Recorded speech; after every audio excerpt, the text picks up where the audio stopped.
சிதம்பரத்தில் இருக்குது திருப்பணி விநாயகர் ஆலயம்.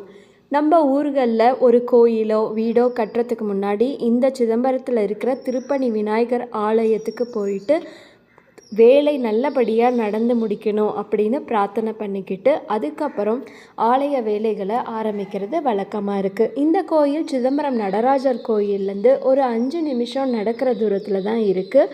சிதம்பரத்தில் தில்லை காளியம்மன் கோயில் நிறைய பேருக்கு தெரிஞ்சிருக்கும். இந்த கோயிலுக்கு போகிறதுக்கு ஒரு ஆர்ச் வரும். இந்த ஆர்ச்சுக்கு லெஃப்ட் ஹேண்ட் சைட்லேயே சின்னதாக அமைஞ்சிருக்கு இந்த திருப்பணி விநாயகர் கோயில்.